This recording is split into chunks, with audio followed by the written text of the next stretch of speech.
સુરતના અમરોલી ખાતે પોલીસનો ડીસીપી ઝોન 5 રણવીરસિંહ ઝાલાની ઉપસ્થિતિમાં તેરા તુજકો અર્પણ કાર્યક્રમ યોજાયો હતો। ઝોન 5માં સમાવિષ્ટ પોલીસ સ્ટેશન દ્વારા ગરફોટ અને ચોરી જેવા ગુનામાં રિકવર કરેલા 1.14 કરોડનો મુદ્દામાલ પરત કરાયો। અલગ અલગ મૂળ માલિકોને કાર્યક્રમ અંતર્ગત મુદ્દામાલ પરત કરવામાં આવ્યો।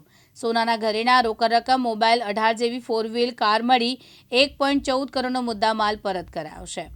ઝોન 5 વિસ્તારના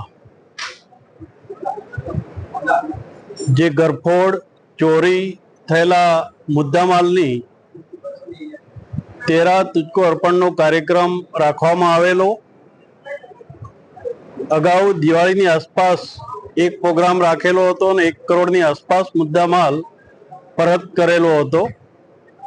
આજે લગભગ 1 કરોડ 14,32,000ની આસપાસનો મુદ્દામાલ પરત કર્યો છે। એમાં ખાસ કરીને 18 4 વ્હીલર વાહનો છે, એમાં એક ઓડી કાર છે, બાકી બીજા 4 વ્હીલર છે અને 306 મોબાઈલ છે। એક ગરફોડ ચોરી થયેલી એના લગભગ 23 લાખની ઉપર સમથિંગ ઘરેણા પરત કરવામાં આવે છે। ટોટલ આજરોજ 1 કરોડ 14,35,000ની આસપાસનો મુદ્દામાલ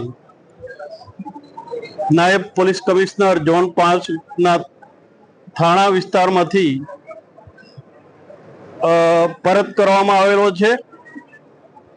અને આ જે કાર્યક્રમ યોજવામાં આવ્યો એમાં અમારા ઝોન 5ના તમામ થાણા ઇન્ચાર્જો, મદદનીશ પોલીસ કમિશનર અને અમારા સુરત શહેરના પોલીસ કમિશનર માન્ય શ્રી અનુપમસિંહ ગેહલોત સાહેબના માર્ગદર્શન હેઠળ આ કાર્યક્રમ યોજવામાં આવ્યો છે। ને સમયસર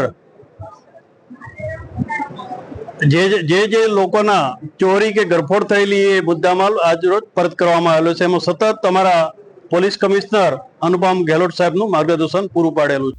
મુકેશ ગુરવ, દિવ્યાંગ ન્યૂઝ, સુરત।